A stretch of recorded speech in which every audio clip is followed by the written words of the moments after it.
You are listening to the Mark Lesko Podcast, a podcast by diehard fans for fans. Mark covers all things Penn State football and the Pittsburgh Steelers, as well as anything related to the sports and fitness world. Tune in weekly to listen to a couple of dedicated fans talk about these topics without filters. Thank you for listening to the Mark Lesko Podcast.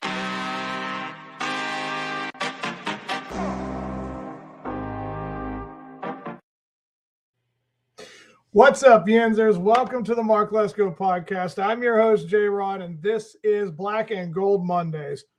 This is the time of year of nothing in Pittsburgh right now.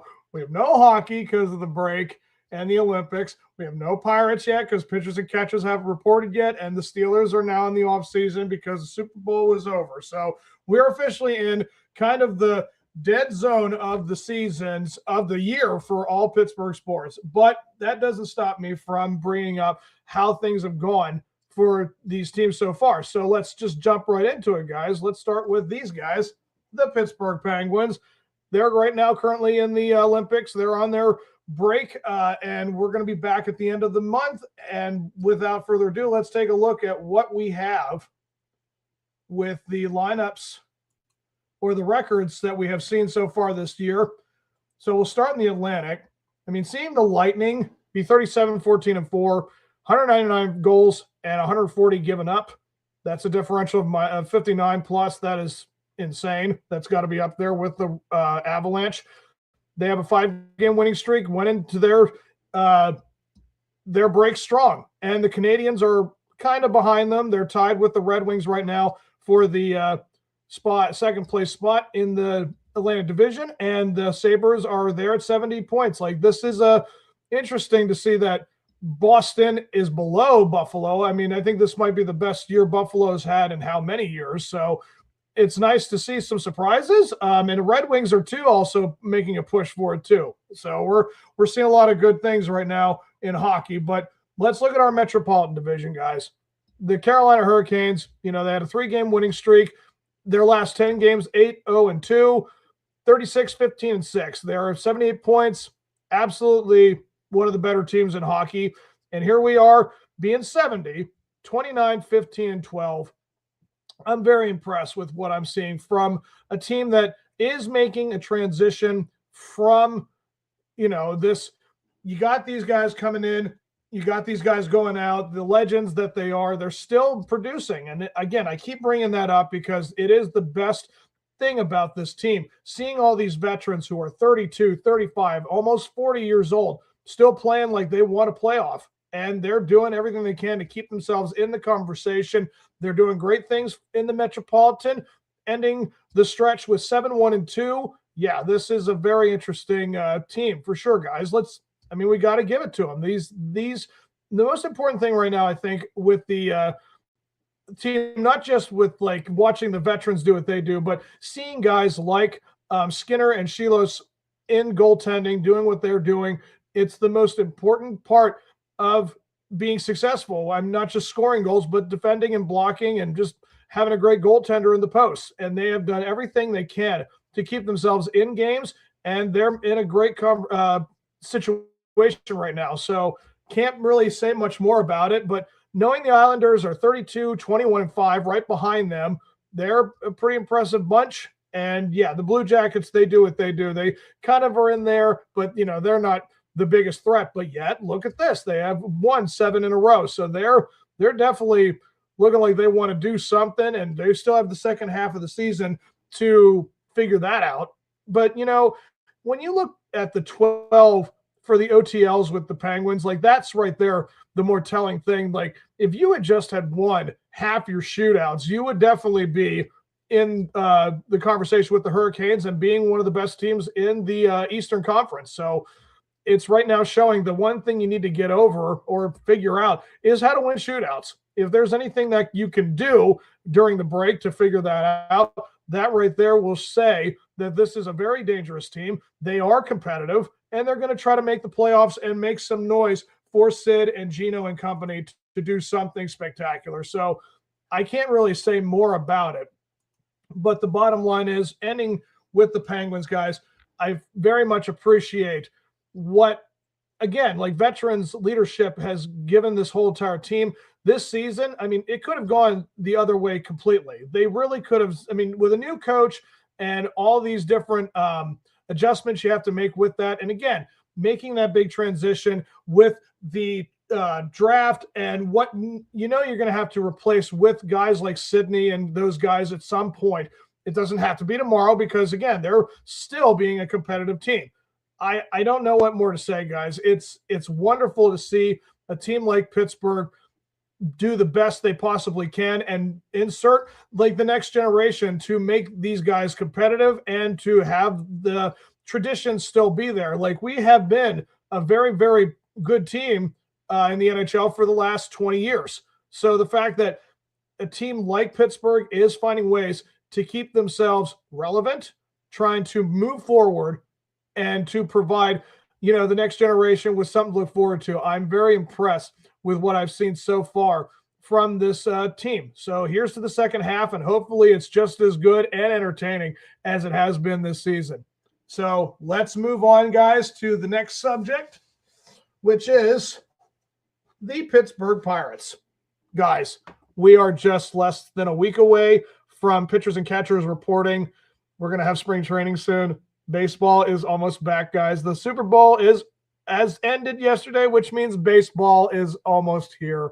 That is the best news because if you're a fan of warm weather, you love that baseball is going to be back soon. That's one of the things I love about baseball is because the weather gets warmer and you actually enjoy wanting to be outside and being a part of the atmosphere. There's no better atmosphere than baseball, in my humble opinion.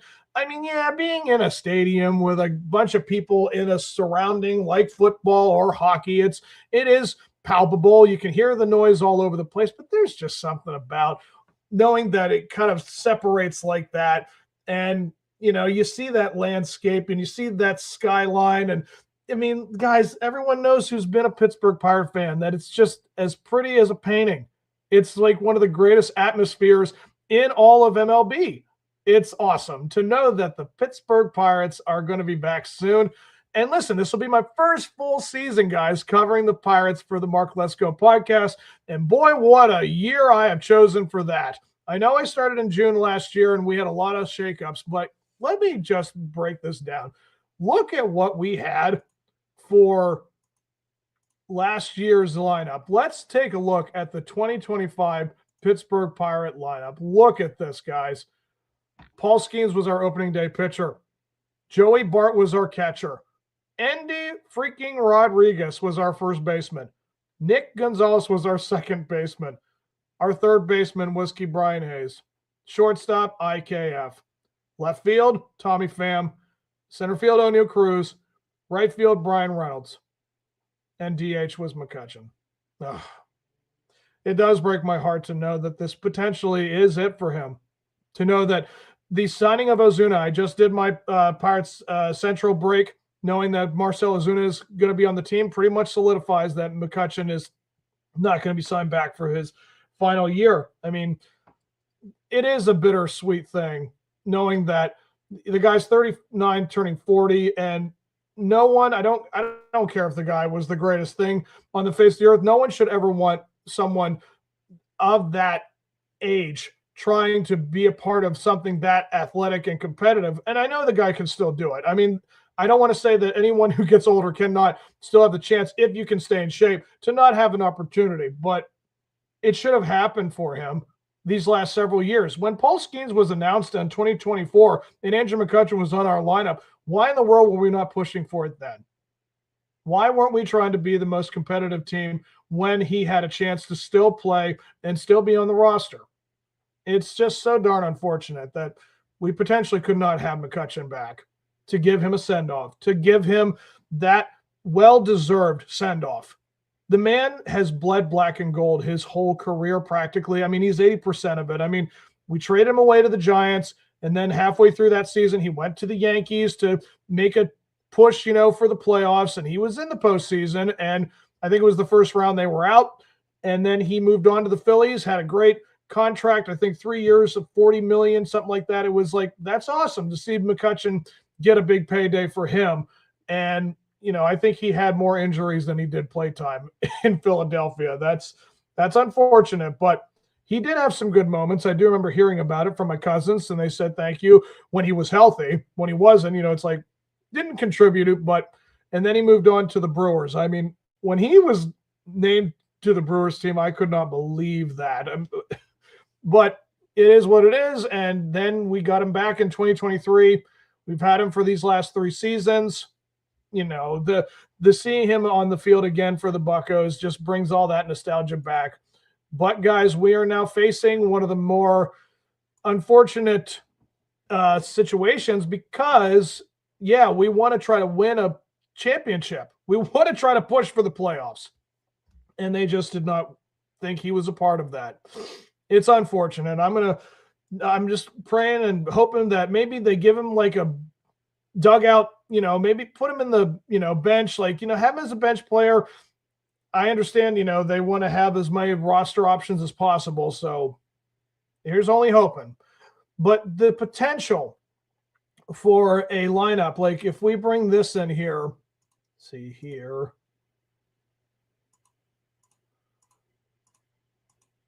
Share this. So what you have here is the potential for what could be our lineups. So for catcher, Joey Bart is slated as our starter, with Henry Davis being backup.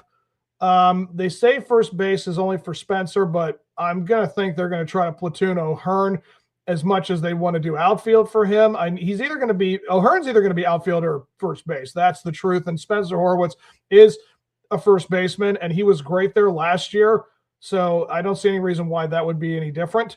Second base should belong to Brandon Lowe. And then Nick York, maybe. I just think that with the addition of Marcell Ozuna, I think Lowe is locked into second base for sure. And with Nick Gonzalez being at shortstop, but eventually it's going to be Connor Griffin. Guys, we're potentially looking at having not 1, not 3, not even 5, but 6 potential bats that could bring so much pop to this lineup. The fact that this team was dead last in home runs last year could potentially, and again, I already made my hot take prediction in my Pirate Central video that I said we're going to crack the top 10 in home runs this year. You look at this. Connor Griffin, this dude has so much pop in his bat at 19. Could he shoot for a rookie record, Pirates? I don't know what the Pirates rookie record is for home runs, but I'd like to think it's more than 20 or somewhere around 15 and 20, and he can easily crack that. So the fact that this dude could come into the majors in his first year in the majors, sometime, I'm going to say we should have him up by mid-May, late May, around the time Jared Jones comes back. And once that happens, folks, we're looking again at Griffin, potentially seeing a resurge of Reynolds and Cruz's power in the lineup. And then the new inquiries with Lowe, O'Hearn, and Ozuna being all the power. Guys, this could be a fun lineup. It could go from why do you watch to I want to watch all day long. Like, this really could be what we're looking at. So if we do see that, Nick Gonzalez be a great bench guy with Griffin at shortstop and Jared Triolo being the third baseman, guys. Now, he does have some good defense. Like, he has some very good defense. The guy's won a Gold Glove at that position. So I don't understand why you don't have a little more faith. I get it. If we can get 240, 250 from Jared Triolo offensively, that's more all I can ask for. So I think that's really what's going to happen. And we're going to end this with Brian Reynolds, O'Neal Cruz, and again, O'Hearn out in the outfield with Jake Mangum, and, I want to say his name, Garcia, Jahazniks. Oh, gosh, I don't want to butcher that name. But, yeah, so for Garcia to come from the Red Sox, this guy is very young. He is like 160 pounds at like 6 foot. I know he's a skinny dude, but he's going to have to pack on a little bit and bring some pop with that. If they're going to try to put him as an outfield platoon with potentially either Reynolds or right field, like there's like 4 or 5 options for right field. This is just such a crowded outfield and DH machine we're trying to put out there. And 2026, guys, has just become a very interesting lineup for sure. I don't see any reason why we can't have this team look as good as they can. And yeah, we're definitely going to be making some noise, especially with the Bombs. I'm definitely going to call it now. We're so close. We're going to see pitchers. Guys, the pitching is really the most important part because that's what our strength is. We have so many great pitchers, and now all of a sudden our lineup has just so many power bats in it, and it makes us a very big threat in the NL Central. So Cubs and Brewers, look out. I know this team has a lot of chance to do something in the 2026 season. Give Paul Skeens a chance. Give us a chance to finally see a playoff run in this century. I mean, we had it 10 years ago. Let's try and get it back to it. So let's move on, my friends, and let's close it with the Pittsburgh Steelers. You know, I did just look this up recently with the Super Bowl being done. I was curious, with that amazing Seattle Seahawks defense that won the Super Bowl last night, what was the amount of money they spent on their payroll for the defense? Folks, I looked it up, and the Steelers did lead the league last year with $164 million spent on their defense. The Seattle Seahawks spent 82. They spent half the money that Pittsburgh spent on their defense to win a Super Bowl. That really does foretell a lot. I mean, when you look at like who's the highest paid defensive player, obviously it's going to be Mr. TJ Watt. He is going to be slated to make $40 million next year. If I'm right, the next guy will be Mr. Alex Highsmith with like $28 to $30 million next year. And Cam Hayward is going to be making about $19 million next year. And I think if I saw it, Jalen Ramsey is going to make $17 million. And there's another defensive guy that's going to make something in that ballpark. But like you're talking 5 players that basically make up the entire Seattle Seahawks' defense. I mean, what more can be discussed?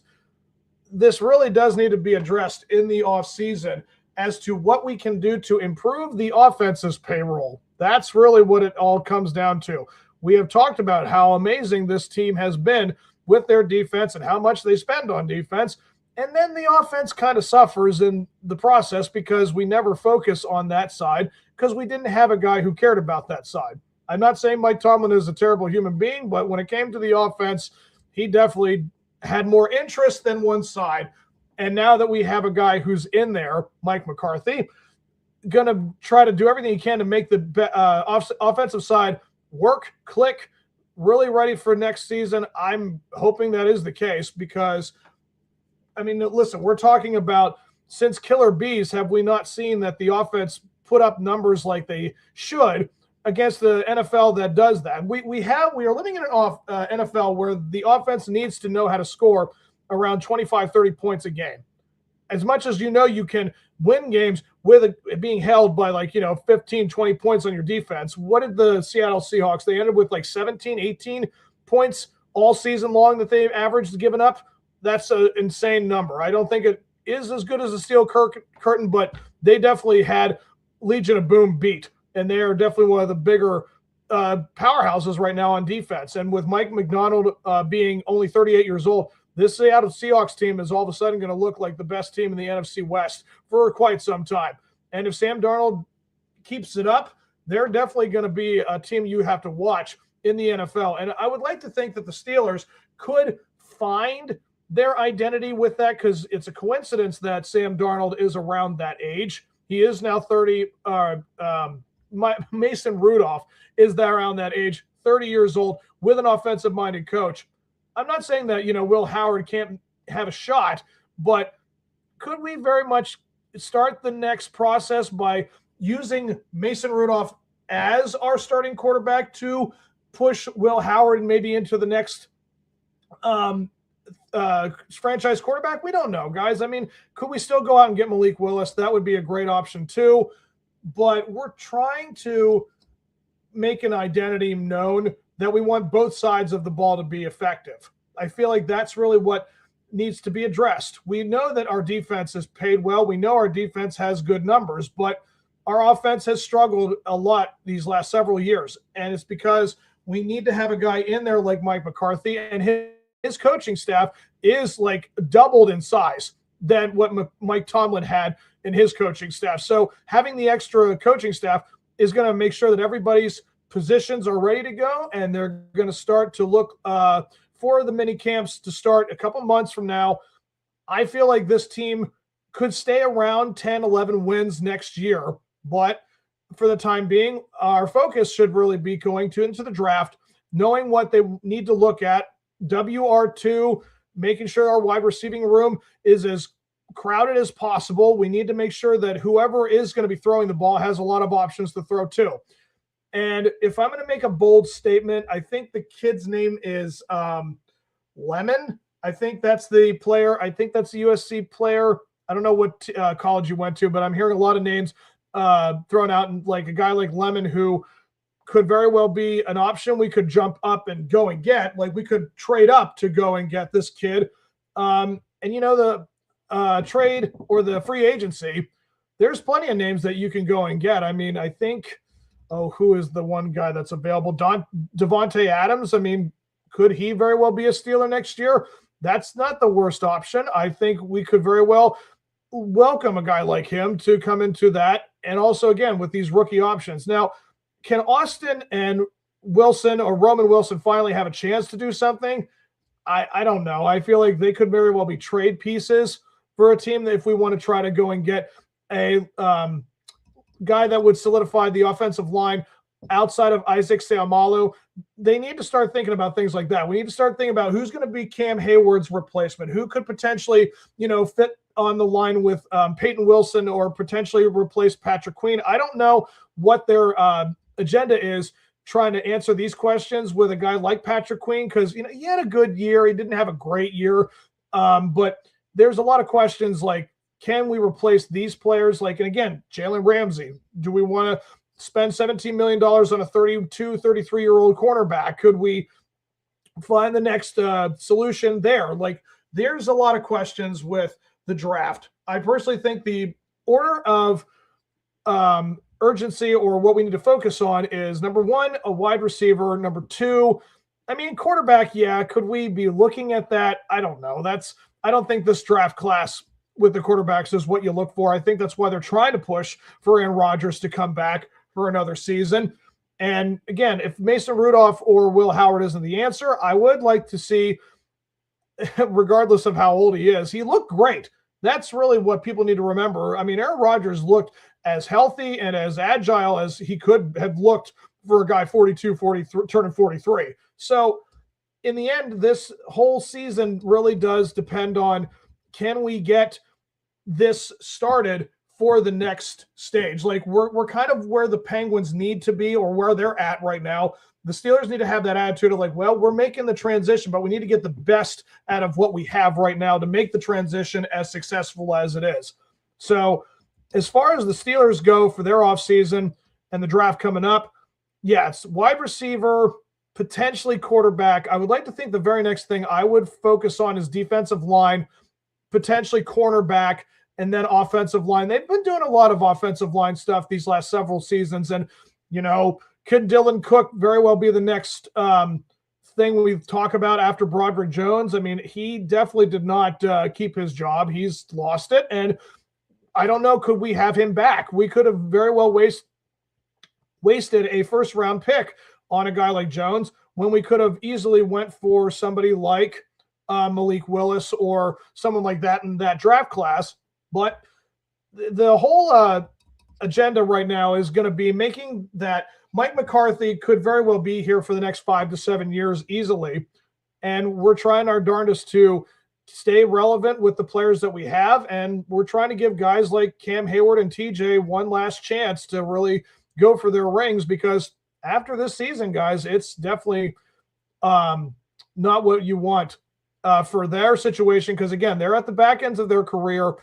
And yeah, this needs to be a push once again, because with Lamar Jackson's situation, getting Jesse Minter as his head coach, and with the situation with Cincinnati Bengals never wanting to, staff a coaching staff properly and give Joe Burrow everything he needs to be successful. And then the Browns are the Browns with their new head coach.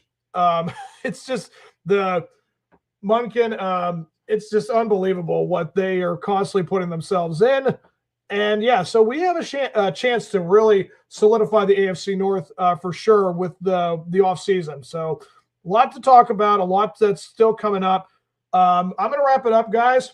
I really hope you have appreciated the episode. I appreciate you guys coming on. Please like and subscribe, Mark Lesko Podcast. And until next time, guys, enjoy being black and gold.